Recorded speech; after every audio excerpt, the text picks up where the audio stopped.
저는 첫 강좌, 둘째 강좌를 놓친 아주 게으른 학생, 한신대학 은퇴한 김경재 교수입니다. 이렇게 뵙게 돼서 반갑습니다.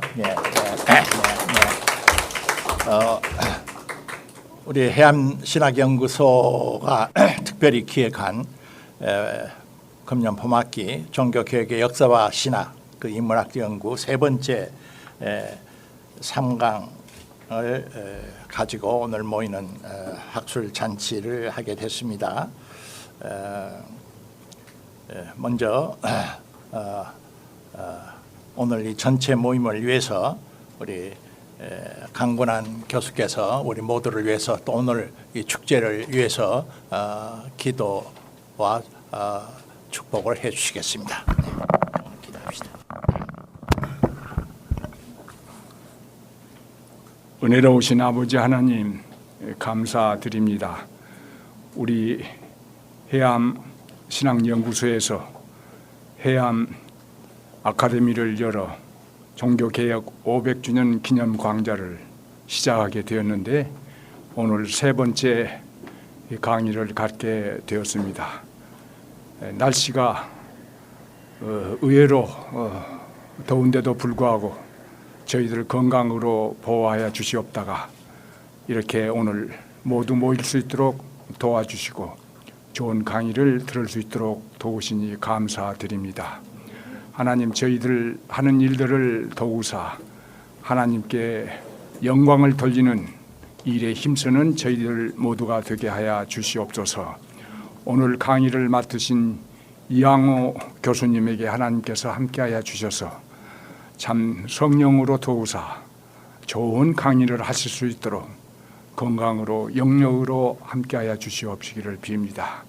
오늘 강의를 통하여서 특별히 종교개혁에 큰 일을 맡은 존 칼빈에 대하여서 공부하게 되는데 좋은 배움이 되게 하여 주시옵소서. 모든 것을 주께서 인도하여 주실 것을 믿사옵고 예수님의 이름으로 기도드리옵나이다. 아멘. 지난 첫째, 둘째 강좌와 마찬가지로 오늘 또 우리 연구소 자문위원 겸 편집위원회이신 원로 교수들 세 분하고 우리 이장식 소장님께서 노고를 이끄시고 이렇게 같이 임석해 주셔서 참으로 고맙고 감사합니다.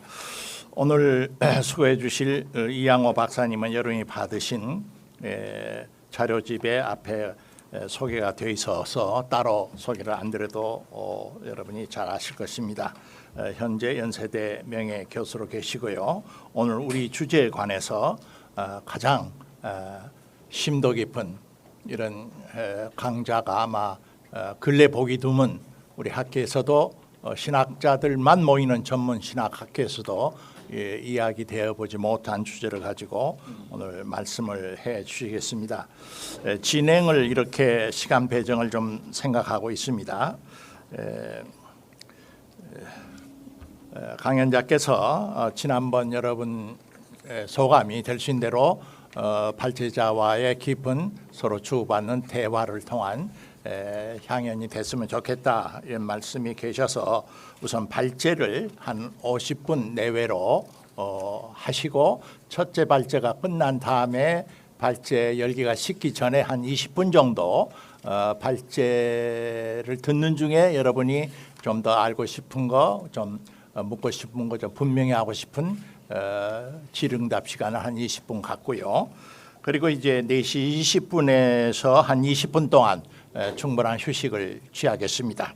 그리고 4시 40분부터 5시 50분까지 약 1시간 또 10분 동안 제2차 대화의 향연을 갖겠습니다. 그래서 여러분들이 허심탄회하게 강연 내용과 또 관계된 여러 가지 문제점을 오늘 발제자에게 서로 주고받으시고 그 과정 속에서 참석하신 여러 석학 선생님들도 좋은 견해와 의견을 우리들에게 나누어 주실 수 있겠습니다.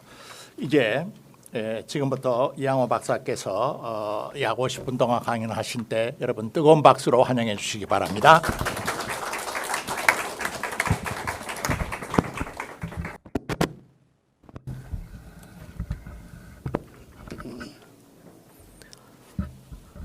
먼저 이 귀한 강연에 초청해 주신 우리 이장식 소장님 또 연구소에 깊은 감사를 드립니다. 아주 바쁘신 중에 여러분들 아주 깊은 관심을 가지고 여기에 참여해 주신 거 너무나 감사하게 생각합니다. 지금 우리가 다른 데서도 이런 세미나 해보면 사람들 별로 모이지 않는데 아마 여기 계신 그 어른들의 그 성함을 보시고 이렇게 많이 참석해 주신 것 같습니다. 지난번에 제가 여기 참석했습니다만은 여러분들이 뭐 질문하고 토론하는 걸 많이 원하시는 것 같았어요. 그래서 제가 간단하게 짧게 강의를 할 생각입니다. 그리고 그 질문 토론 시간에는 오늘 이 주제에 국한하지 말고 여기 계신 분들이 뭐 정말 한국 신학계를 이끌어 오신 분들이니까 그동안 여러분들이 궁금했던 그런 신학적 문제를 질문하시면 또 다른 분들도 다 대답하실 겁니다. 지난번에도 제도 대답하고 김균진 박사님, 이장식 박사님 다 대답했는데 여러분 다양한 그동안 평소에 궁금한 거 있으면 다양한 질문을 해주시면 아마 그 전공 교수님들께서 좋은 답변을 해주시리라고 생각합니다. 때로는 좀 읽고 때로는 또 그냥 요점만 이야기하고 이런 방식으로 간단하게 하도록 노력해 보겠습니다. 근대에 와서 민주주의가 일찍 발전한 국가들은 영국, 스코틀랜드, 네덜란드, 스위스, 미국 등이었으며 이들 국가들에서 민주주의의 발전을 위해 공헌한 사람들은 대체로 요한 칼빈의 사상을 따르는 칼빈주의자들이었기 때문에 전통적으로 칼빈을 근대 민주주의의 주창자로 여겨왔습니다. 그러나 1937년 셰네비에르는 그에 져서 칼빈의 정치 사상에서 이런 전통적인 해석에 대해 비판을 가했습니다. 셰네비에르에 의하면 프랑스와 영국에서는 오래전부터 칼빈주의적 종교개혁을 근대 민주주의의 정신적 어머니로 간주해왔으나 그것은 자유주의적 프로테스탄트주의와 종교개혁자들의 종교개혁을 혼돈한 데서 기인한 것이라고 합니다.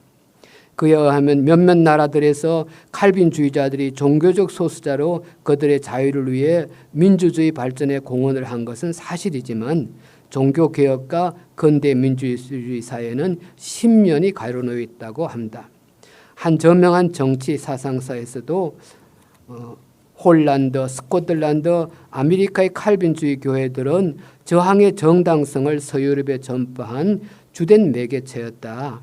그러나 루터파와의 이런 차이는 결코 칼빈 자신의 1차적 의도에 근거한 것은 아니었다라고 말합니다.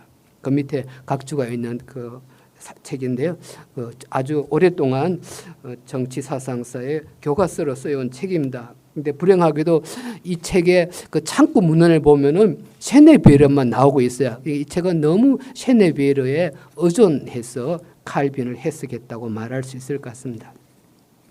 반면에 허드슨과 맥니일은 칼빈과 후대의 칼빈주의자들을 구별하여 후대의 칼빈주의자들이 근대 민주주의 발전에 공헌한 것은 사실이지만 칼빈 자신은 민주주의 주창자는 아니었다고 하는 이런 주장들에 대해 그들의 논문을 통해 반박하고 있습니다. 특히 이 존티 맥니일이라는 분이 이 분야에 대해서 굉장히 많은 책을 썼습니다. 논문도 쓰고 책도 쓰고요. 허드슨은 칼빈의 사상은 민주주의적 관념을 정교화하는 데 잠재적인 근거를 제공했다.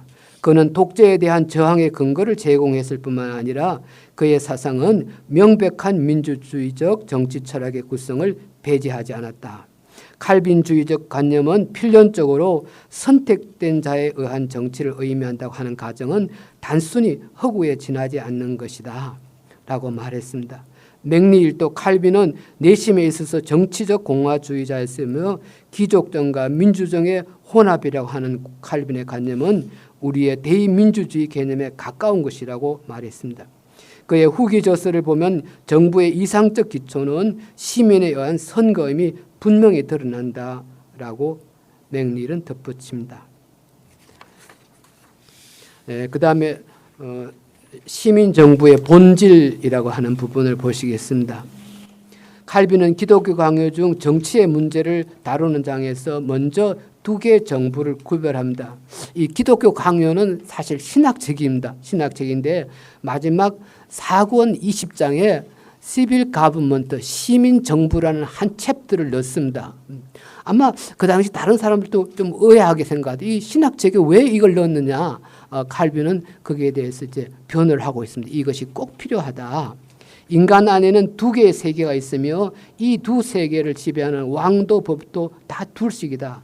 그래서 인간 안에는 두 개의 정부가 있다.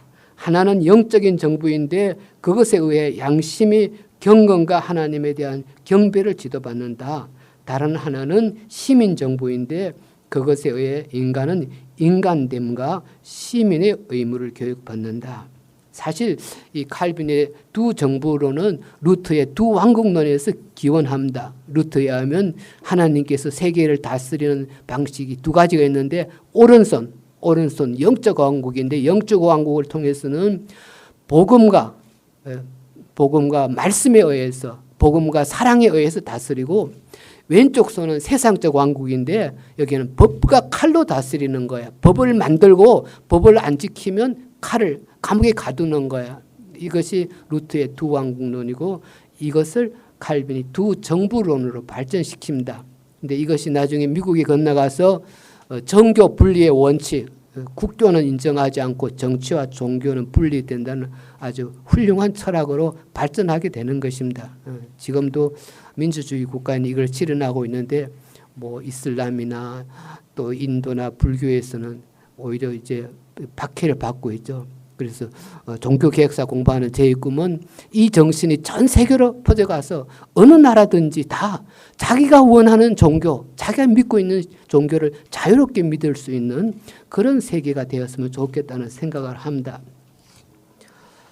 두 개의 정부라는 이론은 아주 긴 역사를 가지고 있습니다. 세네카에 있어서 두 개의 공화국, 그 다음에 중세 교회에 있어서 두 개의 칼이라고 하는 교황 겔라시우스 1세에 의해서 두 개의 칼이라는 이론으로 변화되게 됩니다. 이렇게 정신적 권위와 세속적 권위가 구분되고 이것 때문에 중세기 내내 교권과 속권 사이에 대립이 생기게 되었습니다. 그러나 세이빈이 아까 나왔던 정치 사상사란 유명한 책을 쓴 분입니다. 지적한 것처럼 정신적 자유를 지키려는 이런 노력이 없었다면 개인의 사생활과 자유에 대한 근대적 관념은 거의 이해될 수 없었을 것이다. 아무리 강력한 국가라 하더라도 인간의 양심 부분은 속박할 수 없다. 이런 아주 훌륭한 정신이 바로 이 중세기로부터 기독교가 전해준 숭고한 가르침이라고 할 수 있겠습니다. 칼빈은 이 두 개의 정부가 구별되긴 하지만 분리되지 않는다고 보았습니다. 그래서 여기에서 두 가지 입장을 비판합니다. 하나는 제세례파의 입장입니다. 그들은 양심의 자유에 따라 법정도 법도 관리도 없는 그리고 자기들의 양심을 속박한다고 생각하는 그 외 무엇도 인정하지 않은 어떤 새 세계를 세워야 한다고 생각하며 그래서 기존의 정부 형태를 배격한다. 그렇게 비판했습니다. 이 급진적 종교개혁자들은 너무 다양한 입장들이 있기 때문에 하나로 묶기는 힘듭니다. 그러나 그중에 어떤 사람들은 국가를 부정하는 사람들이 있었는데 칼빈은 이것을 비판한 것입니다. 그 다음에 마키아벨리를 지향한 비판으로 국가가 절대적 권력을 갖는다고 하는 이런 주장도 칼빈은 비판합니다. 영적 통치와 시민 통치는 다 한 하나님께 속하지만 서로 다른 경륜에 속한 것으로 시민 통치를 하나님의 통치와 대립시켜서도 안 되며 시민 통치를 하나님의 영적 통치로 대치시켜도 안 된다. 이렇게 정치와 종교의 구별을 강조하고 있습니다. 칼빈은 다음으로 시민 통치의 사명에 대해 다룹니다. 첫째, 건전한 종교를 보호하고 육성해야 하며 둘째로 공적 평화를 유지해야 하며 셋째, 개인의 소유를 보호해야 하며 넷째, 사람들이 원만한 거래를 하도록 해야 하며 다섯째, 사람들 사이에 정직과 순수함이 유지되도록 해야 한다고 주장합니다. 칼빈 이외에도 가난한 자를 돌보고 학교를 세우고 가난한 자와 여행자를 위한 건물을 세우는 것 등을 시민정부의 사명으로 보고 있습니다. 이 학교 세우는 것도 루터와 칼빈이 굉장히 공헌을 많이 했습니다. 우리가 생각할 때 이 학교 세우는 거 인문주의자들이 공헌을 했다고 생각하지만 인문주의자들은 여전히 엘리트 교육입니다. 돈 있는 사람 교육하는 거야. 그런데 루터가 처음 공립학교 제도, 의무교육 제도를 주장하는 거야. 모든 사람들은 교육을 받아야 되고 소년만 아니고 소녀도 교육받아야 된다.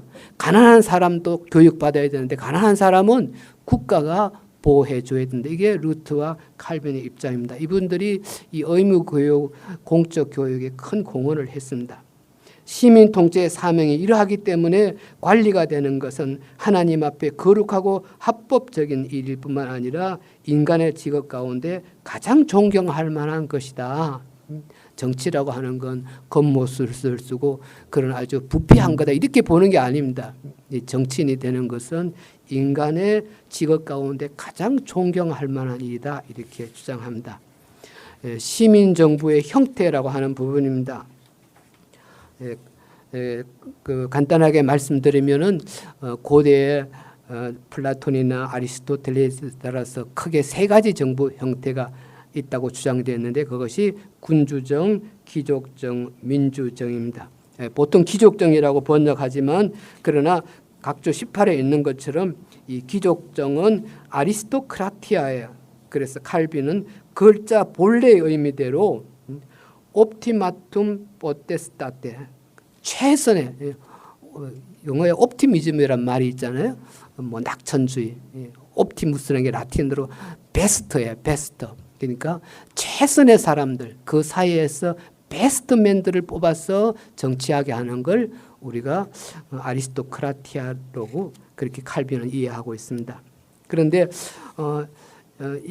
이것 중에 칼빈은 귀족정과 민주정의 혼합정, 귀족정과 민주정의 최선의 사람들과 백성들 전체가 참는 이 혼합정, 아까도 이야기했습니다마는 맥릴 같은 사람은 이것은 대의민주주의의 원리다. 백성들이 자기들 중에 최선의 사람들을 뽑아서 그 사람들에게 정치를 위임하는 이것이 칼빈의 사상이라고 말할 수 있습니다. 그 각주 22번 부분입니다. 만약 우리가 각주 22번 본문입니다. 만약 우리가 법관과 관료를 선택할 자유를 가진다면 그것은 탁월한 은사이기 때문에 그것을 보존시키며 선한 양심으로 그것을 사용해야 한다. 만약 우리가 인간의 정부에 대해 논의한다면 우리는 자유국가에 사는 것이 제후 아래 사는 것보다 훨씬 더 나은 상태라고 말할 수 있다. 이유 없이 명령을 내리는 제후를 가지는 것보다 선출받아 그 직임을 수행하며 법을 준수하는 통치자를 가지는 것이 훨씬 더 지지할 만한 일이다. 그러니까 정부 형태 가운데 최선은 백성들이 자기들의 지지를 뽑는 거예요. 선거에서 뽑고 그 사람은 또 법에 따라 다스리는 이것이 최선의 정부 형태다. 이렇게 그는 주장을 했습니다. 그다음에 이건 논문이기 때문에 제가 셰너비에르와 논쟁하는 부분이 굉장히 많습니다. 그래서 그런 것들은 여러분들이 집에 가서 읽어보시기를 바랍니다. 보시면 아마 셰너비에르가 너무 독단적인 주장을 했다. 물론 그분이 불란스 사람이니까 칼빈의 원서를 칼빈의 원서는 라틴어 아니면 불어로 되어 있습니다. 원서를 자유롭게 인용하고 아주 훌륭한 책을 썼지만 그러나 내가 생각할 때 너무 한쪽 자료만 모아서 결론을 내렸다고 보는 것입니다. 그다음에 이제 요컨대 부분입니다. 요컨대 칼빈은 여러 가지 정부 형태 가운데 귀족정과 민주정의 혼합정을 최선의 정부 형태로 보았는데 그것은 오늘날의 용어로는 대의민주주의에 해당하는 것이다. 그러나 그는 지역적 상황에 따라 여러 가지 상이한 정부 형태가 있을 수 있음을 인정하고 군주제 폐기론을 주장하지 않았다. 말하자면 칼빈은 최선의 정부 형태는 귀족정과 민주정의 혼합정으로 보았지만 차선의 정부 형태로 폭군정으로 떨어지지 않는 군주정도 인정했다고 볼 수 있다. 제가 그 앞부분에서 조금 이게 주장이 비약이 되는지 모르겠는데 이 셰네비에르는 칼빈이 군주제 폐지를 주장하지 않았다는 거예요. 지금 모든 세계에서 군주제를 다 없애야 한다 이렇게 주장하지 않았기 때문에 민주주의의 원수다 그렇게 주장했는데 그러나 영국 같은 나라는 아직도 군주가 있잖아요. 군주제를 폐지하지 않으면서도 민주주의 할 수 있거든요. 그런 점에서 좀 지나친 비판이 아니냐 하는 생각입니다. 그다음에 제가 상당히 많은 부분을 할애한 것은 칼빈의 제네바가 신정사회였느냐 하는 그런 주장입니다. 여러분들이 이 칼빈에 관한 책을 보면 외국 책도 마찬가지고 어떤 책은 칼빈이 제네바가 신정사회였다 이렇게 주장하는 책이 있는가 하면 또 어떤 책에서는 그렇지 않다 이렇게 주장하는 책도 있습니다. 제가 여기서 굉장히 지면을 많이 할애했는데 간단하게 말하자면 이 theocracy라는 말이 글자로는 신의 통치예요. 라틴어 헬라어로 신의 통치인데 그런데 실제로 사전적 의미는 뭐냐면 그 성직자 통치를 말하는 거야. 신정정치라는 말을 사전에 찾아보면 한 사회를 성직자가 통치하는 사회, 그것을 신정정치라고 말합니다. 그런데 칼빈을 연구해 보면 칼빈은 절대 한 사회를 성직자가 통치해야 한다 그렇게 주장하지 않았어요. 지금까지 본 것처럼 백성들이 최선의 사람을 뽑아서 그 사람들이 통치하는 사회가 가장 바람직한 사회다 그렇게 주장을 한 것입니다. 다만 칼빈은 원래는 이 법학을 공부한 사람이에요. 물론 대학에 입학할 때는 아버지가 성직자를 시킬 생각을 했어요. 그러나 뭐 여러 가지 그 원인이 왜 그랬는지 모르겠는데 T.H.L. 파카라는 분이 아주 재미있는 해석을 했습니다. 원래는 아버지가 아들을 이제 뭐 성직자는 천주교 사제가 되는 거죠. 사제를 시키려고 그러는데 루트가 종교개혁을 시작하니까 성직자의 지위가 흔들리는 거예요. 흔들리니까 아버지가 안 되겠다. 얘를 법학으로 바꿔야 되겠다. 이렇게 해서 법학을 공부합니다. 그래서 아주 그 당시 불란서에서 최고가 하는 레스토알이라는 아주 유명한 법학자 밑에서 정말로 훌륭한 법학 교육을 받았어요. 그래서 제네바에 있으면서 제네바에서 여러 문제가 있으면 칼빈에게 상담을 해와요. 상담을 해오니까 칼빈이 조언을 합니다. 근데 어떤 때는 그걸 받아들이기도 하고 어떤 때는 안 받아들이기도 해요. 칼빈이 제네바에서 정치적 영향을 미친 건 사실이지만 제도적으로 미친 건 아니고요. 또 여기 썼습니다만 칼빈은 제네바에서 시민권도 없었습니다. 나중에 한참 한 20여 년이 지나서 이제 시민권을 받게 되는 거예요. 1559년에 와서 시민권을 받게 되는 것입니다. 그 다음에 4번은 통치자에 대한 복종과 저항입니다. 체네비에르는 칼빈은 하나님만이 주권을 가지며 그리고 그 주권을 하나님이 원하는 사람에게만 넘겨준다고 보기 때문에 주권 재민을 주장하는 근대 민주주의의 관점에 보았을 때 칼빈은 근대 민주주의의 확고한 원수다. 확고한 적이다. 우리가 지금까지 근대 민주주의 어머니라고 그랬는데 이 사람은 근대 민주주의의 원수다 그렇게 말했어요. 제가 여기 좀 자세하게 설명했습니다마는 칼빈이 이 주권 재민 사상에 상당히 가까워요. 그러나 결코 그렇게 주장하지 않아요. 마지막 가서 이 주권은 하나님에게서 오는 거다. 하나님에게서 오는 거다. 그런 점에서 칼빈은 주권 재민은 주장하지 않습니다. 관리를 그걸 뽑은 건 백성을 섬기기 위한 것이다. For the people은 있는데 이 of the people 그런 사상은 약한 건 사실입니다. 근데 나중에 이제 1579년에 이 칼빈주의자들 중에서 어떤 한 명이 익명으로 폭군 토벌론이라는 책을 써요. 폭군은 토벌할 수 있다. 여기에서 그는 어떤 주장을 하냐면 태초에 하나님께서 이 주권을 인간에게 주었다는 거야. 그런데 그 인간들이 자기들 가운데 지도자를 선택해서 그 주권을 그 지도자에게 넘겨주었다는 것입니다. 그렇기 때문에 그 지도자가 잘못할 때 백성이 처벌할 수 있다. 이건 완전히 주권 재민 사상이죠. 그러니까 이것은 후대에 칼빈주의적이 나오지만 칼빈 안에는 그런 사상은 없다고 말할 수 있습니다. 그러나 칼빈은 그 대신에 어떤 사람이 독재자가 나왔다 독재를 할 때는 하나님께서 해방자를 보내서 그 해방자를 통해서 독재에 신음하는 백성을 구원한다. 이 해방자 사상이 있습니다. 그다음에 두 번째로는 독재자가 나타나서 독재를 할 때 어떤 정치적 야망을 가진 사람이 지금 백성들이 싫어하는구나. 내가 저 사람을 죽이고 왕이 되면 나를 지지할 것이다. 이런 정치적 욕망을 가진 사람을 하나님이 이용하기도 한다는 거야. 그다음에 세 번째로는 만약에 어떤 나라에 백성의 관리가 있다면 거기 각주 57번에 보면 칼빈은 여기에서 스파르타의 민선 장관, 로마의 호민관, 아테네의 시민 장관, 그리고 당시 불란스의 산부해, 여기 귀족과 종교적 지도자들과 민중들의 대표, 이 세 부분이 모이는 게 산부해입니다. 이런 게 있다면 이 사람들은 독재자가 나타나서 독재를 할 때는 저항해야 합니다. 그게 제가 인용했는데요. 그러나 칼빈은 곧바로 이렇게 말한다. 나는 지금까지 사인에 대해서 말한 것이다. 그러나 만약 이제 왕들의 방자함을 견제하기 위해 임명된 백성의 관리들이 있다면 나는 그들의 임무에 따라 왕들의 심한 방자함을 저지하는 것을 금지하는 것은 결코 아니다. 만약 그들이 낮은 일반 민중을 난폭하게 습격하고 욕보이는 왕들에 대해 눈을 감아준다면 그들의 가식은 극악한 배신이 아닐 수 없다고 나는 선언한다. 왜냐하면 그들은 자기들이 하나님의 배정에 의해 백성의 보호자들로 임명되었음을 알면서 기만적으로 백성의 자유를 배반하기 때문이다. 이렇게 백성이 요즘 말하면 국회죠. 국회는 독재자가 나타났을 때는 항거해야 된다. 이렇게 주장을 합니다.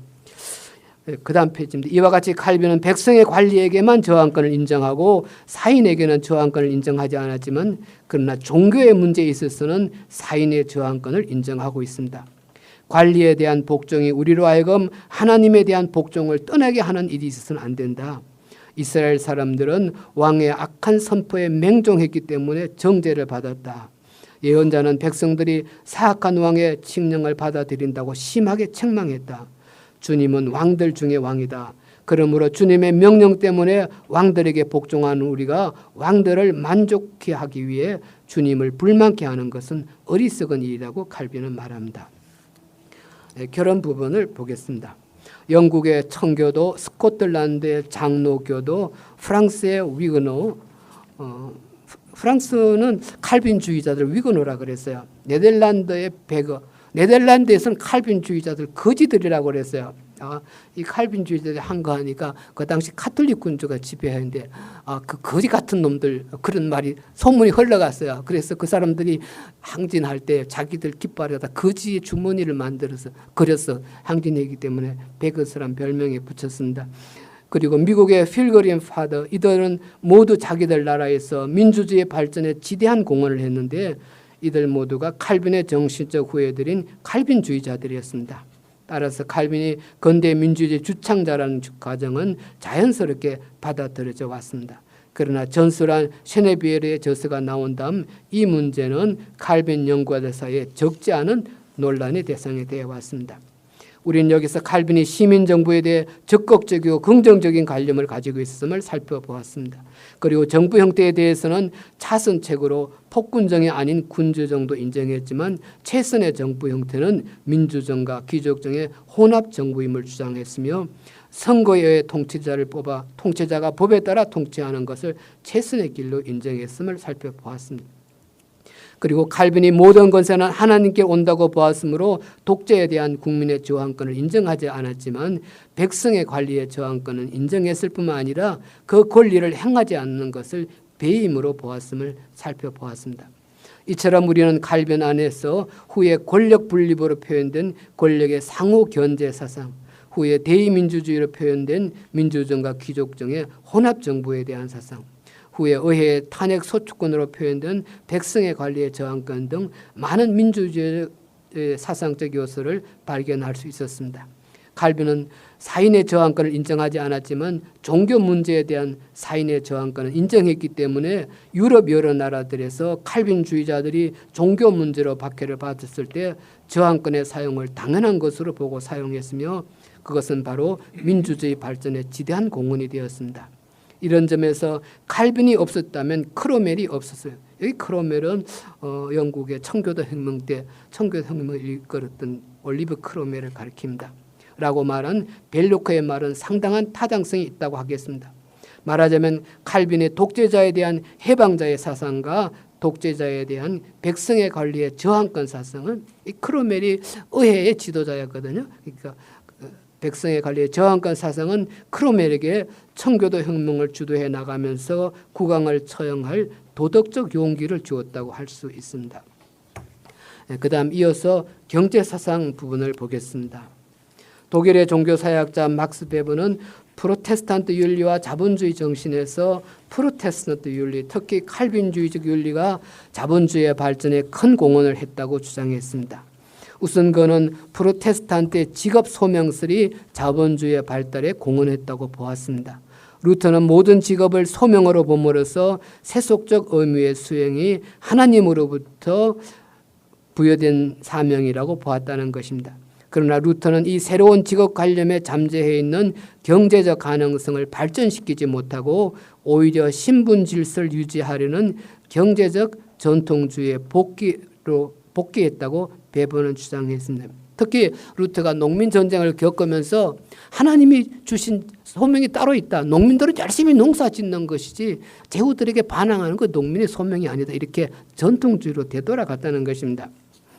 이에 반해 칼빈은 루터의 직업관념을 개성하고 전통주의적 면을 일소하여 근대적 직업관념을 발전시켰다고 보았습니다. 자기의 직업에 충실한 것이 하나님께 충실한 것이라 가르침으로써 일에 전념하는 인간형을 발전시켰습니다. 다음으로 베버는 칼빈주의의 예정론이 자본주의 발달에 공헌했다고 보았습니다.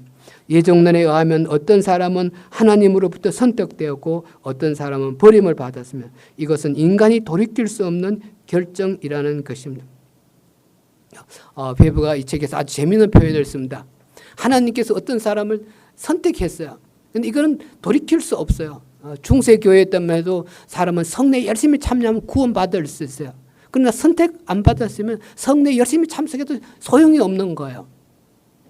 예수님도 아무것도 할 수 없어요. 선택 안 받은 사람은 예수님도 구원 못해요. 하나님도 구원 못해요. 하나님도 자기가 선택하지 않으면 그 사람 구원할 수 없는 거야. 아주 막스 베버가 이 책에 참 재미있게 표현을 했습니다. 여기서 사람들은 자기가 선택받은가를 묻게 되고 그 선택의 표징을 갖게 되었으며 자기가 선택받은 자임을 확신하기 위해 검욕적 노동에 충실하게 되었다는 것입니다. 요컨대 베버는 칼빈주의 직업관과 예정론이 건면하고 검소하고 전략하는 인간형을 형성했으며 그런 사람들에 의해 자본주의가 발달했다고 주장했습니다. 막스 베버를 이어 트렐치는 베버의 주장을 받아들여 칼빈주의의 직업관과 예정의 확정을 위한 검욕적 노동 그리고 이와 결부되어 나태를 금기시하고 소득 획득을 하나님의 축복으로 보는 가르침이 자본주의 발달에 공헌했다고 주장했습니다. 그러나 트렐치는 칼빈주의에서는 노동과 이익이 순전히 개인적 유익을 위한 것이 되어서는 안 된다고 가르쳤으며 자본가는 하나님의 청지기로서 자본을 증가시켜 자기를 위해서는 최소한의 액수만 쓰고 나머지는 사회 전체 유익을 위해 써야 한다고 가르침으로써 기독교 사회주의 요소를 품고 있었으며 그것은 후에 기독교 사회주의로 발전했다고 주장했습니다. 한편 앙드레 비엘레는 칼빈의 경제 사회적 사상에서 베버의 논제를 비판적으로 검토하면서 베버가 언급한 칼빈주의는 칼빈의 칼빈주의가 아니라 칼빈의 사상과는 다른 후의 칼빈주의자들의 사상이었다고 주장하고 칼빈의 경제 사상은 각자로부터 그의 능력에 따라 각자에게 그의 필요에 따라 이건 사실 칼 마르크스의 구호죠. 능력껏 일하고 필요만큼 쓰는 사회 이게 칼 마르크스의 구호인데 이 앙드레 비엘레가 칼빈을 이렇게 해석을 했습니다. 요약할 수 있다고 보았습니다. 그는 이런 칼빈의 사상을 인격주의적 사회주의로 명명할 수 있다 이렇게 주장했습니다. 근데 지금 이 책이 1559년 칼빈 탄생 450주년에 맞춰서 나왔어요. 이분이 원래 제네바 칼빈이 있던 제네바의 경제학 교수예요. 그런데 굉장히 방대합니다. 한 600페이지 정도 되는 책인데 아주 방대한 책인데 책고 나서는 굉장히 인기 있는 책입니다. 특히 미국에서 금융위기를 겪고 난 다음에 다시 비엘러를 다시 연구하는 사람들이 많이 있습니다. 이게 여기에 이 근대 자본주의의 문제에 대한 해결책이 있다 이렇게 생각하는 사람들이 많이 있습니다. 이게 한동안 번역 안 됐는데 한 10년 전인가 이게 영어로 번역되었습니다. 그렇죠? 번역된 거 봤어요? 책 우리 저분이 저 석사학위 논문으로 이게 칼빈의 경제사상인데 네, 영어로 번역되어서 아마 쉽게 접근할 수 있습니다. 그다음에 이제 그레옴이라는 분 건설적인 혁명가 존 칼빈과 그의 사회 경제적 경향 이건 우리말로 번역되어 있습니다. 번역되어 있는데 독창적인 책은 아니고요. 그 앙드레 비엘러의 책을 요약한 그런 책입니다. 그다음 페이지로 넘어가겠습니다. 그레미오 스탠포드 리더는 1983년 존 칼빈은 자본주의 아버지인가 우리말로 번역되어 있습니다. 이게 논문인데 논문을 책으로 성곽문화사에서 칼빈은 자본주의 창시자인가 이렇게 번역되어 영어 밑에 영어 제목은 보면 존 칼빈 The Father of Capitalism 이렇게 퀘스천 마크가 되어 있습니다.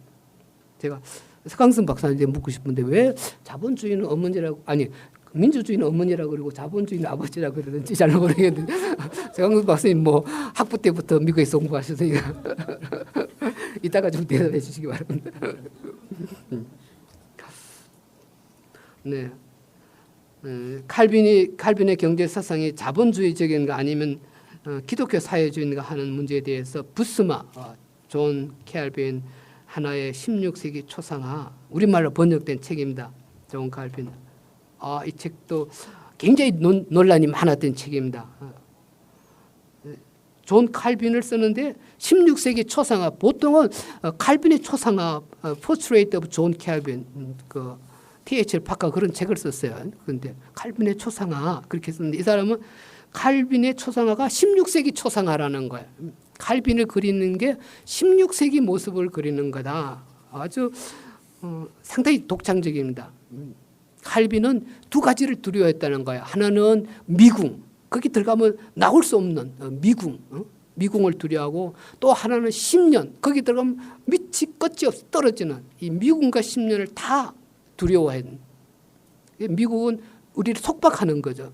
그리고 뭐 10년은 뭐 방종이라고 할 수 있습니다. 어떻게 보면 중세가 미궁의 사회였다면 또 칼빈이 보았을 때 르네상스는 10년의 사회라고 할 수 있는 그걸 다 극복하려고 하는 그 두 가지를 다 극복하려고 하는 그것은 16세기의 문제였고 어떤 보면 또 인류의 문제라는 거야. 인류 너무 자유를 줘도 안 되고 너무 속박해도 안 되고 그 중간길을 가는 그래서 칼빈은 두 개의 모습을 가지고 있다. 이게 이제 이 사람의 주장이에요.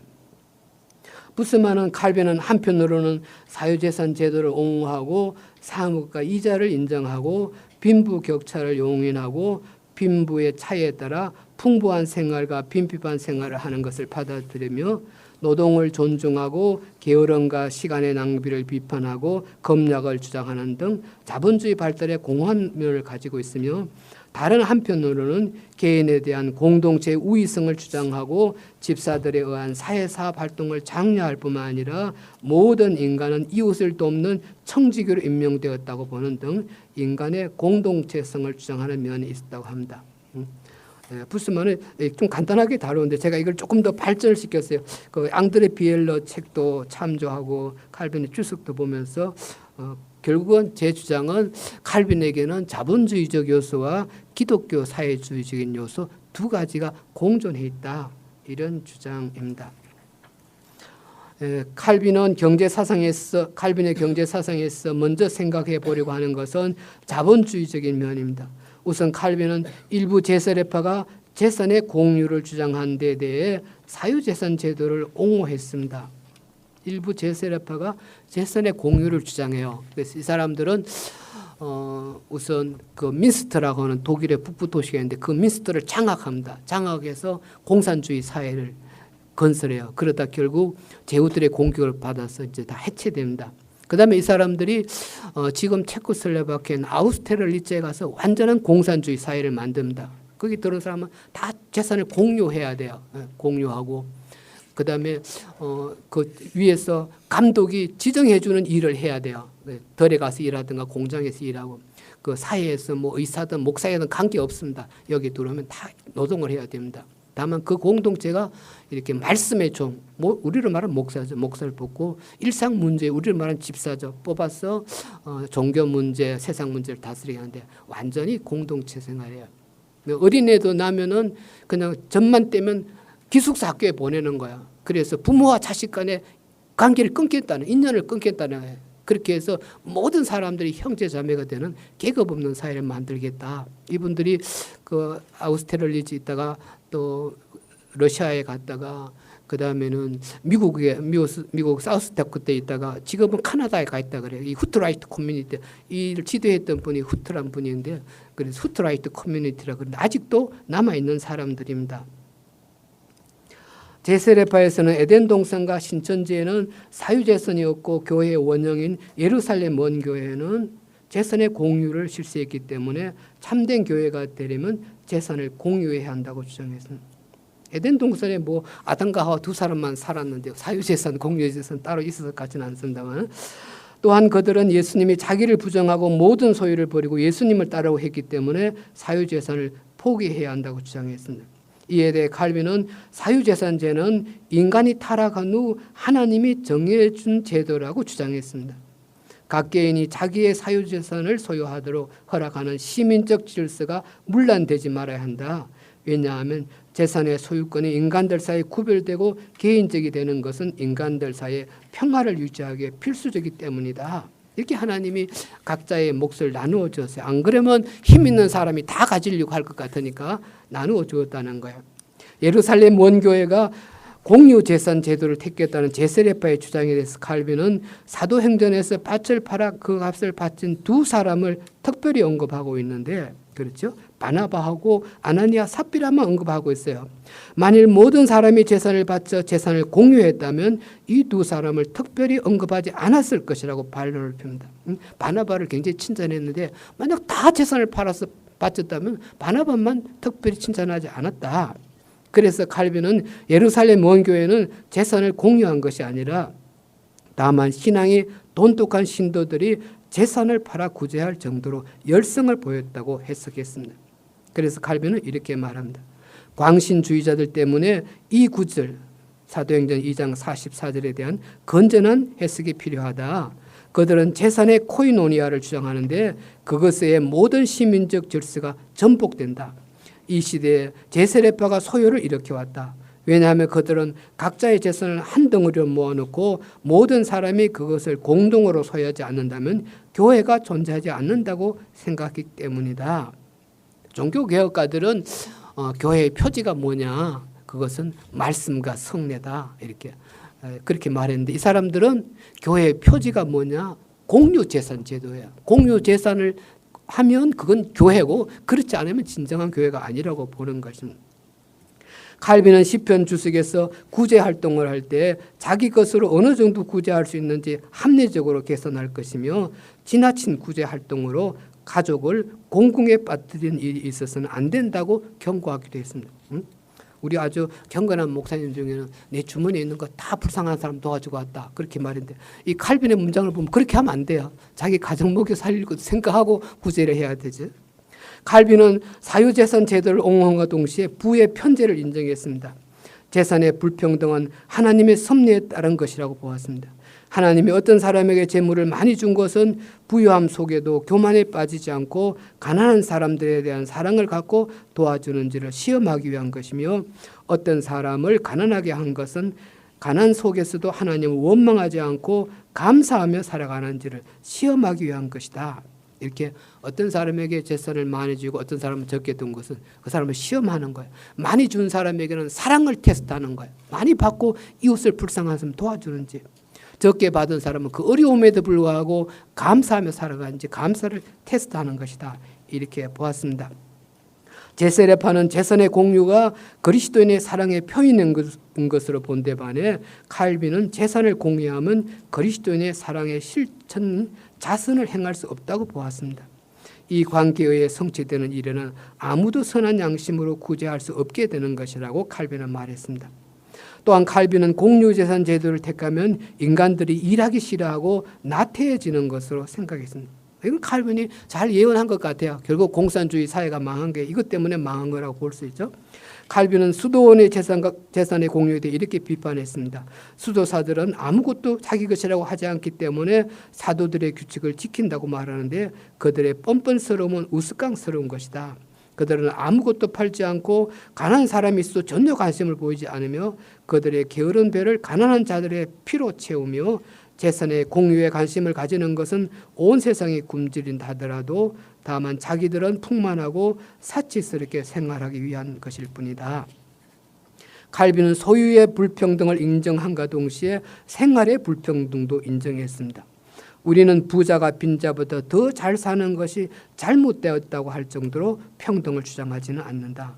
빈자는 거친 빵과 검소한 식사를 하고 부자는 그의 상황에 따라서 더 잘 먹을 수 있다라고 말했습니다. 칼빈은 이처럼 사유재산 제도를 옹호함과 동시에 상공업에 대해 긍정적으로 평가했습니다. 칼빈은 상공업도 하나님이 정한 천부적 직업으로 보았으며 상인들의 매매 활동이 건전한 사회생활에서 귀중한 역할을 하고 있음을 인정했습니다. 상업의 거래 없이 공적 정부가 지탱될 수 없다라고 칼빈은 말했습니다. 칼빈은 상품을 쉽게 수입하고 수출할 수 있는 강이 있는 지역은 급속도로 번역할 수 있다고 평가하기도 했으며 무역은 사람들에게 큰 도움을 준다고 말했습니다. 이게 좀 루터와 좀 다른 점입니다. 루터는 상업은 인정해요. 그러나 무역은 인정하지 않아요. 왜 우리 독일 돈 가지고 그 외국에 있는 사치품 사는데 다 쓰느냐 이렇게 루터는 비판합니다. 또한 상인들은 부지런히 활동할 뿐만 아니라 많은 불평과 위험을 무릅쓰고 일하면서 이윤을 남긴다고 말했습니다.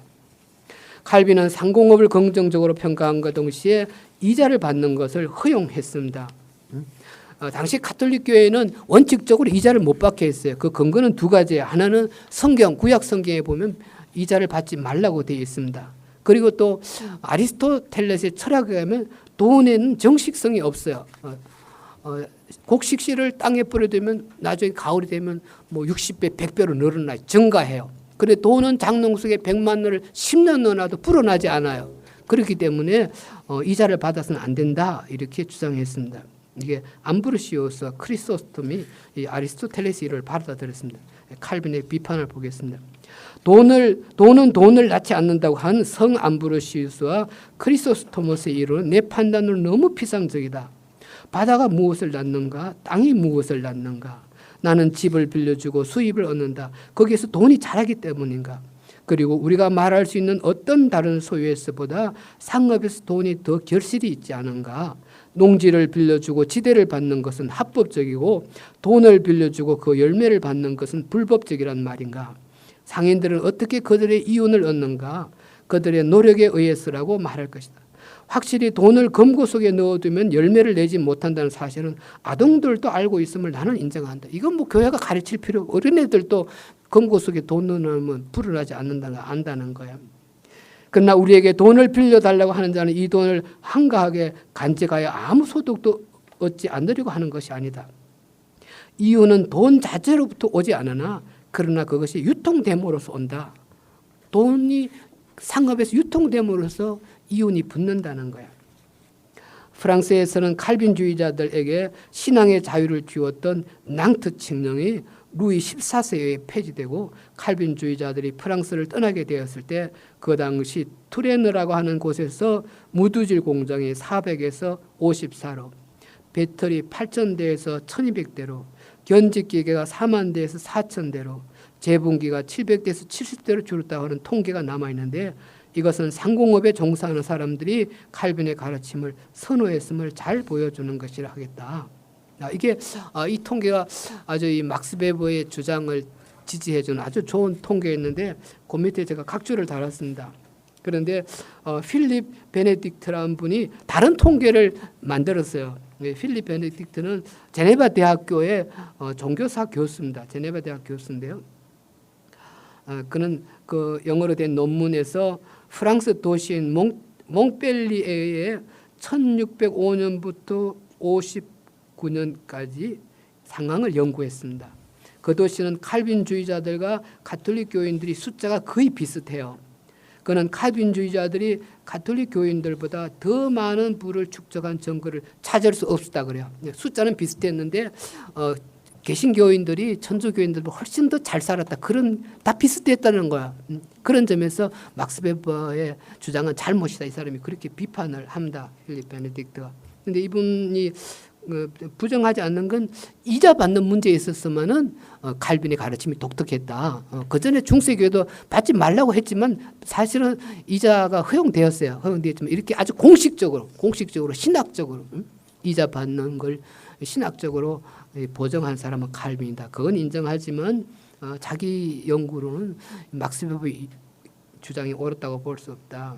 그 밑에 있는 그 필립 T. 호프만 The Church in Economy and Society, 이 케임브리지 History of Christianity라고 하는 책입니다.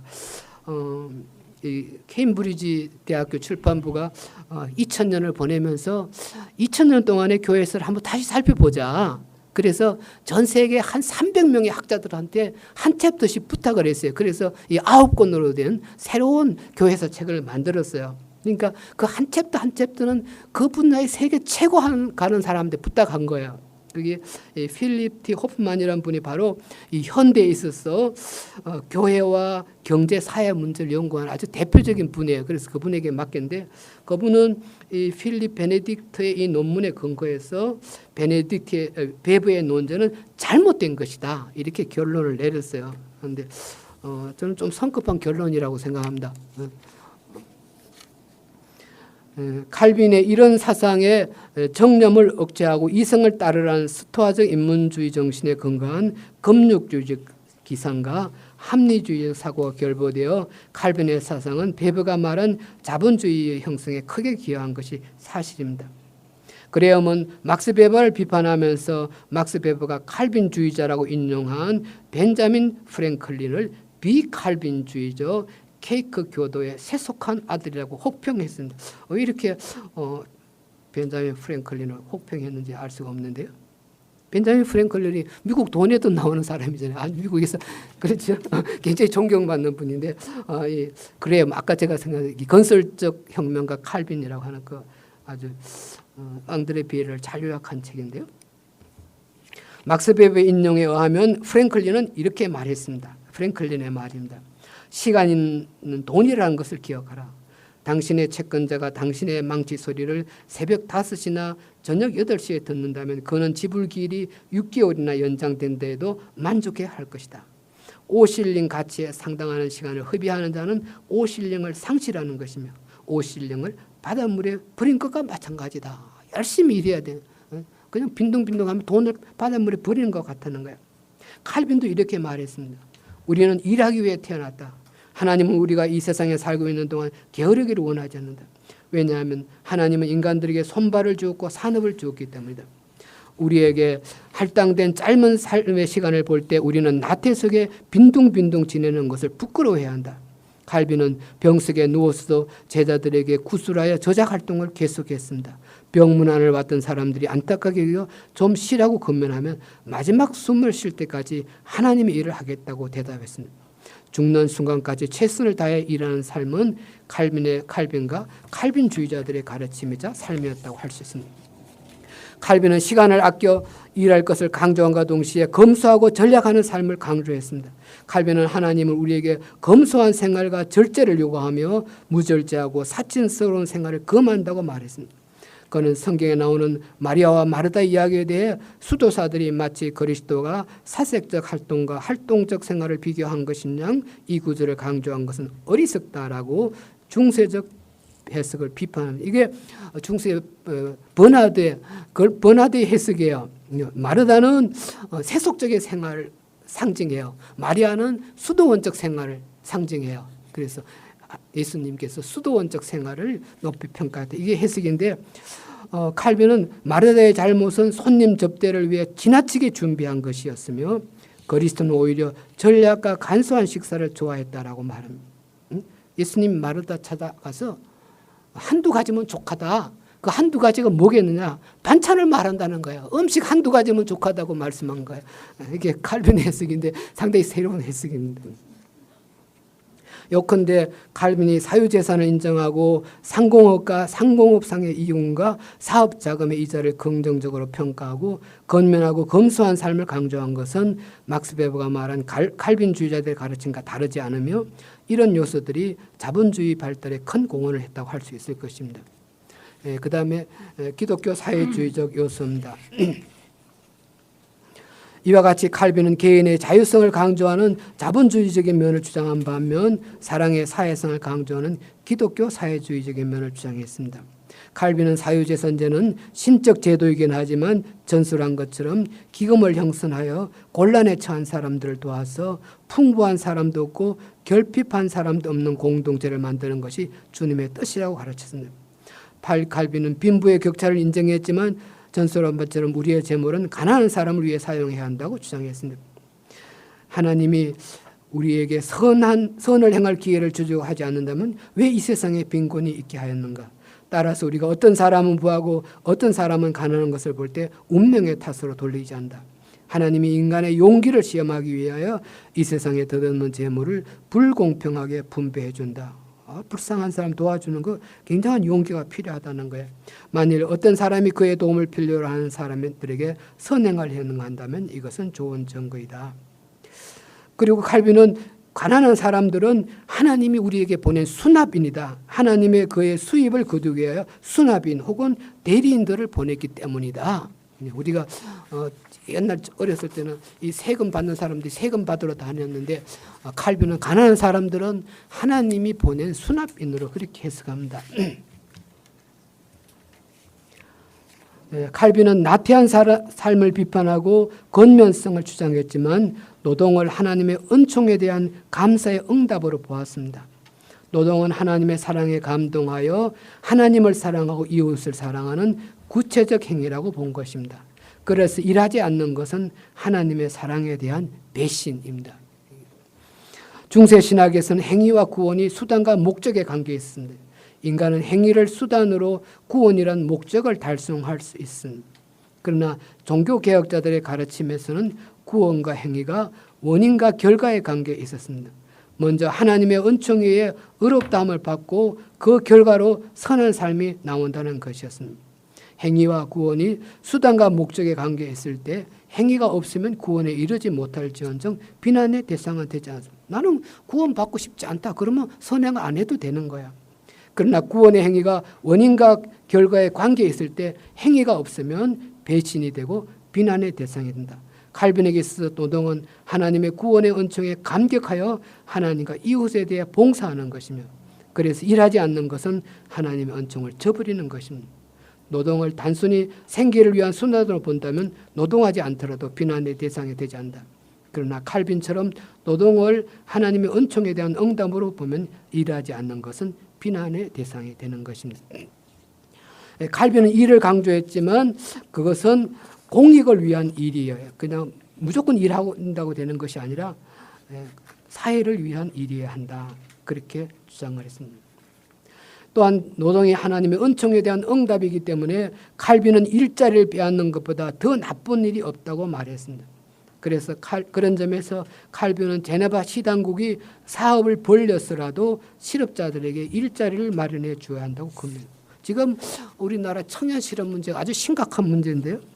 이거 국가가 큰 잘못을 저지르는 거예요. 일자리를 만들어줘야 돼.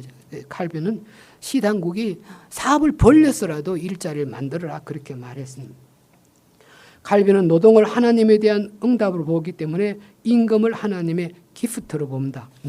하나님 그래서 일하는 사람들에게 임금을 주지 않는 건 그건 하나님의 선물을 빼앗는 거야. 사용자가 노동자들에게 임금을 주지 않는 건 노동의 대가를 주지 않는 것일 뿐만 아니라 하나님이 준 선물을 가로채는 것이다. 이렇게 보았습니다.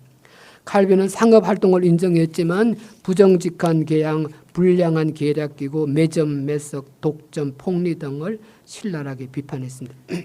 칼빈은 사업자금에 대한 적정한 이자를 인정했지만 고리대금이나 가난한 사람이 빌리는 소비자금에 대한 이자는 금지했습니다. 칼빈 당시에 사치금지법을 만들어서 사치를 금지시켰습니다. 왜냐하면 이 사치는 하나님을 화나게 만든다는 거예요. 1559년에는 제네바 아카데미가 세워졌으며 교사들의 봉급을 시가 담당함으로써 가난한 학생들에게는 수업료를 받지 않게 했습니다. 칼빈은 교회 안에 이 디칸이라는 제도를 부활시켰습니다. 영어의 디칸이란 말을 천주교가 번역할 때는 부제로 번역합니다. 성공회가 번역할 때도 부제라고 번역합니다. 그러나 우리 개신교가 번역할 때는 집사라고 번역해요. 그러니까 중세까지만 디칸은 부제였어요. 종교개혁에 와서 이 디칸을 사회사업가 역할로 바꾸었다 이렇게 말할 수 있습니다. 뿐만 아니라 칼빈은 초대교회 관례에 따라 교회 헌금은 4분배해야 되는 거예요. 4분의 1은 교직자를 위해서, 4분의 1은 가난한 자들을 위해서, 4분의 1은 교회 건물 보수를, 교회 유지를 위해서, 4분의 1은 가난한 나그네나 가난한 본토민을 위해서입니다. 그래서 칼빈은 교회 수입의 적어도 절반은 가난한 자의 몫이 되어야 한다 이렇게 주장을 했습니다. 그다음 20페이지입니다. 제네바에서는 구빈원이 있었습니다. 호스피탈. 우리는 그냥 이거 병원이라 그러지만 원래 이 호스피스란 말이 주인이란 뜻입니다. 주인, 라틴어로 주인이란 뜻이고 또 손님이란 뜻도 돼요. 손님을 위한 집입니다. 여기 이 구빈원에는 고아들을 맡아 양육하고 교육했으며 가족들이 돌볼 수 없는 신체 장애자를 돌보았으며 가난한 가정들의 매주 빵을 공급했습니다. 집사가 구빈원 원장직을 맡아서 교회 헌금 외에도 시당국이 배정해주는 예산, 벌금, 기부금, 자선에 헌납된 물건을 판매한 대금 등의 수입원으로 구제해 활동을 했습니다. 제네바에 많은 피난민들이 개신교 박해받는 피난민들인데 이 사람들을 위한 별도의 자선 기관을 만드는데 그중에 가장 큰 것은 프랑스 기금이었습니다. 이것은 프랑스에서 온 피난민들을 구제해주는 그런 돈이었다고 할 수 있습니다. 칼빈은 시당국이 구빈원을 세워 가난한 사람을 도와주는 것 외에 실업자들에게 일자리를 마련해주고 일자리가 없을 때 새로운 일자리를 사업을 빌려 일자리를 만들어줘야 한다고 주장했습니다. 또한 시당국이 노동에 대한 임금이 정당하게 지불되고 있는지를 감독해야 하고 물품과 검정의 유통 과정에도 개입하여 부당한 상행위가 없도록 해야 한다고 주장했습니다. 결혼 부분 요약한 부분이니까 그냥 생략하겠습니다. 경청해 주셔서 감사합니다.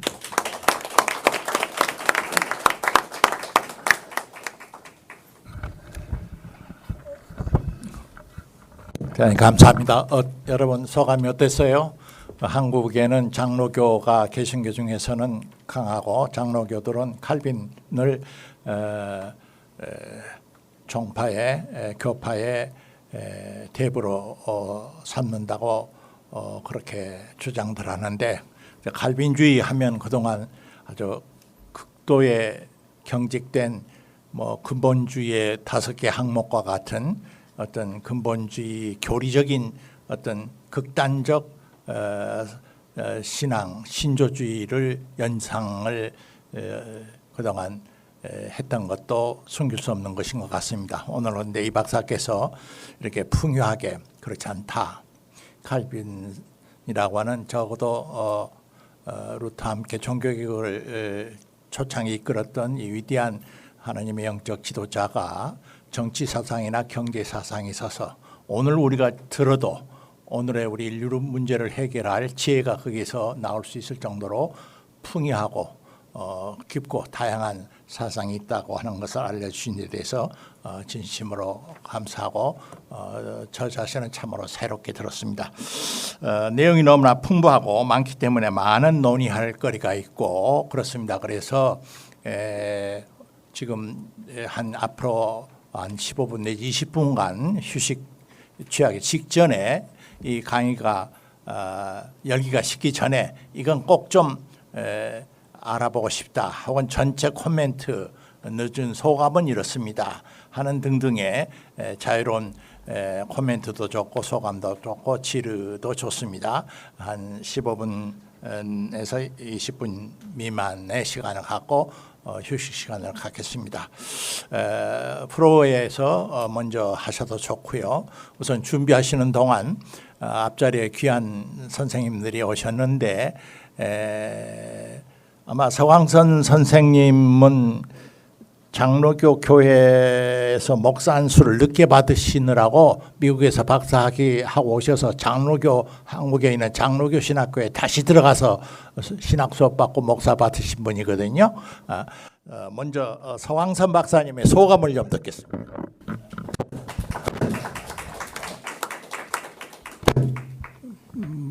목사 안수를 늦게 받은 그는 왜 그렇게 강조를 하세요? 그러니까 늦둥이 늦깎이 감사합니다. 오늘 정말 명쾌한 저 논문 말씀해줘서 정말 감사합니다.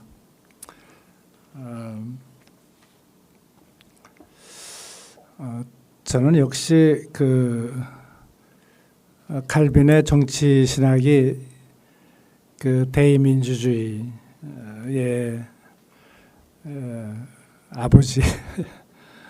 아버지라고 그렇게 생각을 하고요. 그리고 칼빈이 저희 민주주의 그리고 대의민주주의가 독재화할 때 거기에 대해서 저항권을 인정하지 않았다. 오직 종교 자유에 대해서만 저항권을 인정했다 하는 데 대해서 좀 저는 유감이라고 생각합니다. 처음에는 종교 문제에 대해서 저항권을 인정했다고 하지만 역시 그거는 종교 문제만 아니라 종교 얘기만 하다가 그다음에 자유의 문제, 언론의 문제, 학문의 자유 이런 데까지 가게 되면은 종교의 자유만큼 그런 자유도 역시 민주사회에서 필요한 것이 아닌가. 그래서 저항권은 민주주의적인 저항권은 역시 칼빈주의에서 나온 것이 아닌가. 그런데 제가 알기로는 칼빈 자신은 상당히 독재적인 사람이었다고 그렇게 듣고 또 그런 인상이 많이 있어요. 가령 예를 들어서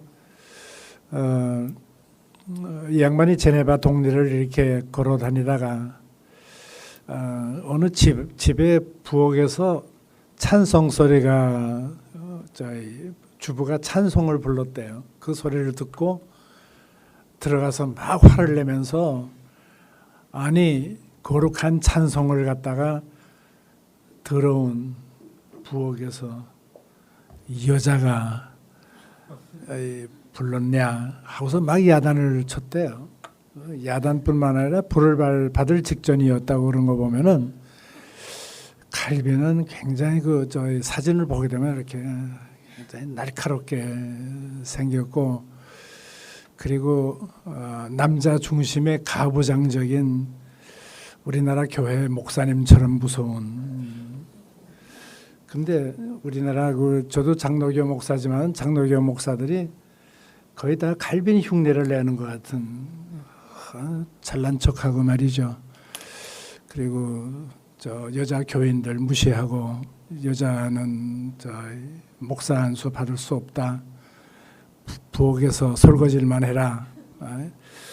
그런 인상을 주는데 오늘 여기에서는 정치 얘기, 경제 얘기만 하시느라고 칼빈의 인상 이항호 박사님은 칼빈을 개인적으로 좋아하시는지 그런 얘기를 칼빈의 정치 사상, 경제 사상은 좋아하는데 저는 칼빈의 개인에 대해서는 좀 회개를 좀 많이 해야 되는 그런 예수 그리스도의 모습보다는 굉장히 가부장적인 잘난 척하는 독재, 종교적인 독재자였지 않냐 그런 인상을 받습니다.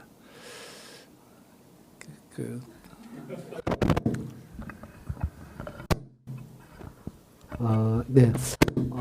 어쨌든 또 그런 일화도 있을 수는 있겠지만요. 우리말로 번역된 책 가운데 칼빈의 여성관이라는 책이 있습니다. 그 프린스턴 신학교 교수님이 쓴 책인데 그 책을 보면 칼빈이 굉장히 여성을 높이 평가한 것으로 그렇게 나와 있습니다. 여러분들이 그 책을 좀 참조해 주시면 좋을 것 같고요. 이 찬송가는 칼빈은 그냥 제네바에서 시편을 노래하는 그걸 주로 했습니다. 그런 점에서 그냥 뭐 그 당시에 그런 좀 속가에서 빌려온 그런 찬송가를 실현했을 수 있다는 그런 생각을 합니다. 근데 칼빈은 굉장히 겸손한 사람이에요. 우리 알려진 것과는 달리 칼빈은 굉장히 겸손한 사람이고요. 뭐 저는 칼빈을 가장 존경하는 그런 그러니까 제가 칼빈을 연구했다고 할 수 있을 것 같습니다. 그리고 칼빈이 무슨 제네바의 독재자고 많은 사람을 죽였다 그러는데 그건 다 사실이 아닙니다. 사실이 아니고요. 칼빈이 책임이 있는 사람은 단 한 사람이에요. 세르베투스라고 하는 사람 한 사람인데 그것도 이제 세르베투스는 반삼위일체론자야. 삼위일체를 부정하는 사람인데 그래서 이제 제네바에 들어왔다가 잡혀서 칼빈은 그걸 고쳐주기를 바랬어요. 근데 끝내 그분이 거부했습니다. 거부하고 제네바는 화형을 결정하는데 화형은 지나치다 참수형으로 해야 된다.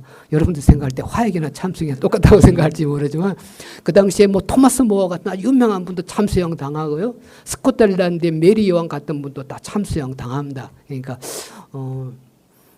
어쨌든 그분 하나예요. 근데 그분이 하형 당했던 그 자리에 가면 속죄의 비석이 있습니다. 속죄의 비석.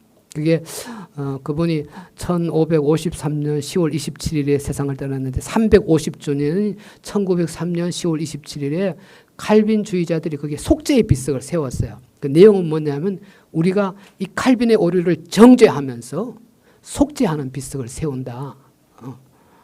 그러니까 그걸 어떤 선분이 만약에 천주교회나 다른 종교들이 그렇게 이단으로 죽은 사람들에게 속죄의 비석을 세운다면 이 세계 속죄의 비석으로 가득 찰 것이다.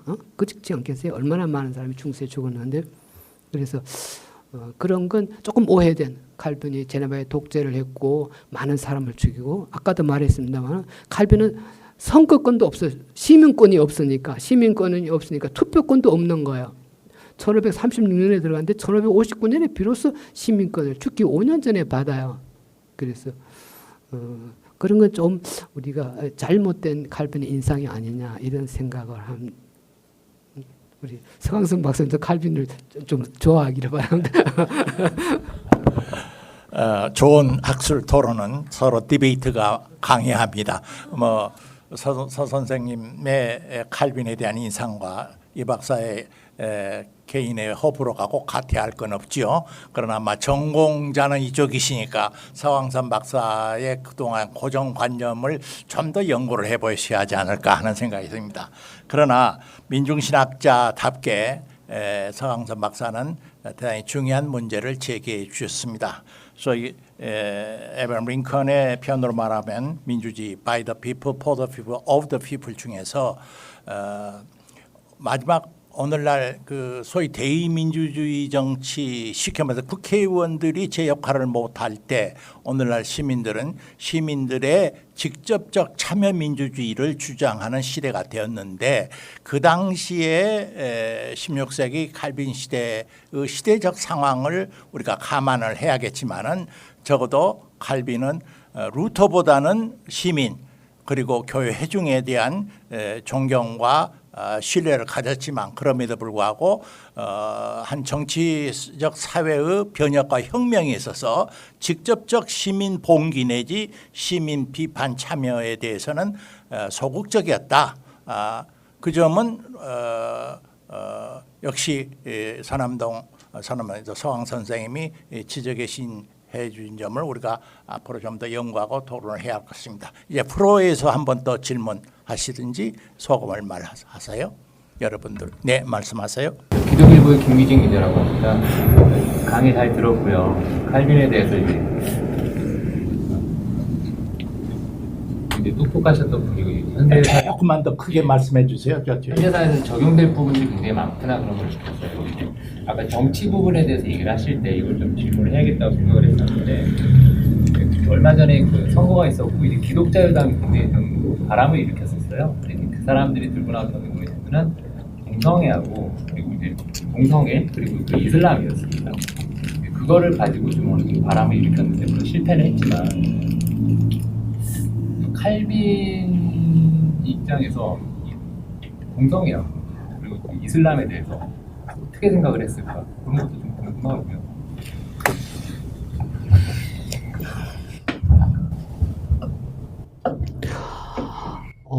글쎄 뭐 칼빈이 그 당시에 그렇게 자세히 논의는 안 했는데요. 나중에 이 제네바에서 일하다가 쫓겨나서 볼세키라는 분이 있어요. 이분이 뭐 칼빈을 아주 굉장히 비난하는 그런 칼빈의 전기를 써서 아직도 남아 있는 책인데 거기에는 오히려 칼빈을 동성애자로 공격하는 그런 구절이 있습니다. 그러니까 실제로 그건 내가 생각할 때 그건 아무 근거가 없는 이야기고요. 칼빈이 그 당시에 동성애 문제를 깊이 다루지는 않았던 것 같습니다. 그 다음에 이제 이슬람 문제는 칼빈은 거기에 대해서 직접적으로 쓴 게 없습니다. 근데 루터는 거기에 대해 쓴 게 있어요. 터키인들과의 전쟁에 관해서라는 그런 책이 있거든요. 논문이 있는데 루터는 거기에서 뭐라고 주장하냐면 첫째로 터키인들이 우리하고 종교가 다르다. 잘못된 신앙을 가졌기 때문에 터키인들과 싸워서는 안 된다는 거예요. 그것 때문에. 다만 터키인들이 기독교 세계를 공격해서 헝가리까지 공격하고 그렇거든요. 공격해서 약탈하고 방어하는 거기에 대해서 방어하는 전쟁은 가능하다. 이게 루터의 첫 번째 논점이고요. 두 번째 논점은 이 터키인들과 전쟁할 때 교황이 십자군을 이끌고 가서는 안 되고 황제가 전쟁하죠. 목자 중에 목자인 교황이 전쟁에 참여해서는 안 된다. 그것이 루터의 입장이었다고 말할 수 있습니다. 네, 말씀하세요. 줄만. 예, 오늘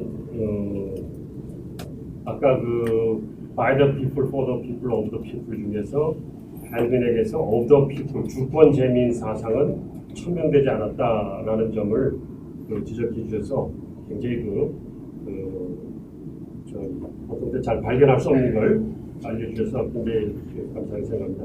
근데 공교롭게도 제가 오늘 점심시간에 여기 온다고 그러면서 어떤 사회학 전공하는 교수님하고 좀 대화를 기억했었는데 지난 주일날 그분 다니는 교회 목사님이 주권 재미는 신앙적인 것이 아니고 인본주의적인 것이다 라는 설교를 하셔서 흥미 있는 대화가 될 것 같습니다만은 그 사회학 교수가 자기 목사님에게 좀 항의하는 편지를 썼다 그런 얘기를 들었습니다. 그러니까 지금 계보를 작성하는 식으로 신학 담론을 피면 굉장히 오해가 많이 일어나지 않습니까? 그래서 칼빈이 of the people, 주권 재민을 얘기하지 않았다는 것의 함의가 무엇인가를 좀 정리해 주셔야 될 것 같습니다. 왜냐하면 칼빈이 그럼 왕권 실설 주장자냐 이렇게 오해되기가 쉬울 텐데 과연 그런 것인지 아니면 다른 함의를 가지고 그 주권 재민은 얘기하지 않은 것인지 조금 그러니까 칼빈은 주권은 하나님께 있다고 보는 거야. 주권은 하나님께 있다고 보는 건데 제가 여기 그 아브라함 카이퍼 이야기를 썼는데요.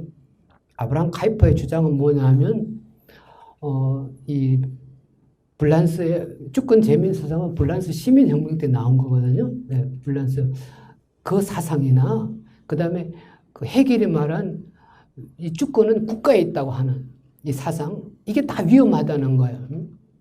주권이 국가에 있으면 국가가 마음대로 히틀러 같은 사람이 나올 수 있는 거예요. 그 다음에 또 주권 재민만 주장한다 그러면 그냥 백성들 중에 한 80%가 동의하면 그러면 20%를 마음대로 박해할 수 있느냐. 그런 점에서 오히려 주권 제천, 주권은 하나님께 있다는 사상이 더 훌륭한 사상이다. 이게 아브라함 카이퍼는 아주 전통적인 칼빈주의자입니다. 그럼 네덜란드에 수상까지 했던 정치인이고요. 그런 주장을 펼쳤는데 아마 그 목사님도 아브라함 카이퍼의 영향을 받을 수 있습니다. 우리가 뭐 나치 시대에도 사실은 수많은 사람들이 나치에 동의한 거 아니에요. 헌법 만들 때 동의하고. 그러니까 이 백성들도 사실 믿을 수 없는 거예요. 나중에 나치 그 재판할 때 그때 나온 게 뭐냐면 자연법 사상입니다. 그냥 그 법으로 하면 정당하게 법 만들어서 법대로 한 거예요. 그런데 그 법이 과연 자연법에 근거한 거냐? 이거 갖고 이제 이 자연법에 근거해서 비판할 수 있는 것처럼 어떤 사회가 완전히 잘못돼 갖고 막 백성들이 90%가 잘못됐을 때 10%가 저항할 때 이게 진짜 옳은 건 하나님에게 있다. 그러면 저항의 근거가 생길 수 있지 않느냐? 주권제면은 지금 오늘날의 사상의 모든 권력은 국민으로부터 우리 헌법에 있는 거지만 그러나 그런 위험도 있다. 이게 아브라함 카이프의 주장입니다. 전 프로에서 말씀하신 것은 지금 이제 칼빈과 우리 기독교라고 하는 신앙 공동체, 구체적으로 목사와 신도들의 그 생각이라고 간단히 정리할 수 있겠죠. 그런데 이제 현대 사회가 실질적으로 한국 사회를 놓고 볼 때 하나님을 전부 믿는 무슨 크리스찬들만 모인 그런 신정 사회는 아니니까, 중세기도 아니니까 국민의 통계적으로 보면 절반 이상은 아무 종교가 없어요.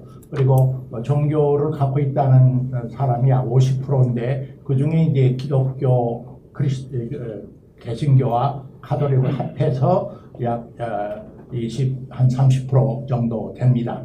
그러면 70% 국민의 70%가 실질적인 우리 국가 사회를 이루고 있는데 그들에게 이 나라의 실질적인 주인으로서의 권한이 하늘에 있다, 하나님에게 있다 하면은 심정적으로는 뭐 동의할는지 모르지만은 이 세속화된 사회 속에서는 그것이 관철될 수가 없는 그런 사회 현실이 됐단 말입니다. 방금 이양호 선생님 말씀하신 대로 기독교 그러죠. 성경, 신구약 성경 전체에서 요즘 말하면 국민, 백성 하면 무조건 절대시하고 절대 신뢰하고 모든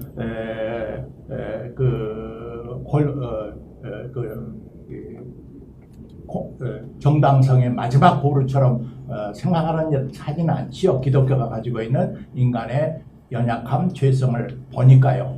그럼에도 불구하고 오늘 교회 정치 이야기는 이제 둘째 시간에 논의했으면 좋겠습니다. 회중 정치에 대해서. 그럼에도 불구하고 인간이 다 약하고 실수를 저지를 수 있을 때 인류의 경험에 의하면은 히틀러 시대의 독일 국민 대다수가 큰 잘못에 휩쓸려 들어갔지만은 인간 전체의 집단이 빠질 수 있는 이기심과 그 자기 독선을 견지하는 소위 말하는 민심이 천심이라 하는 그런 속담이 나온 이유는 그래도 가장 요즘 말로 보면 전체적 그 시민 참여 민주주의가 무엇이 그 시대에서 바른 진실이고 정인가를 보다 가깝게 판정할 수 있는 가장 신뢰할 수 있는 것이 아니냐 하는 이제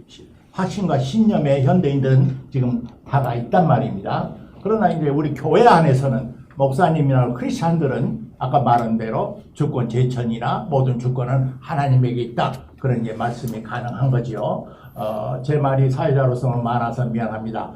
시간 약속이 됐으므로 지금부터 약 20분 동안 쉬시는 동안에 충분히 둘째 시간에 갖는 이 심화된 토론이 가능하도록 미리미리 준비하시고 서로 대화 나누시면 좋겠습니다. 첫째 세션을 여기서 마칩니다. 20분 휴식입니다. 네, 감사합니다. 네, 수고하셨습니다. 감사합니다. 감사합니다.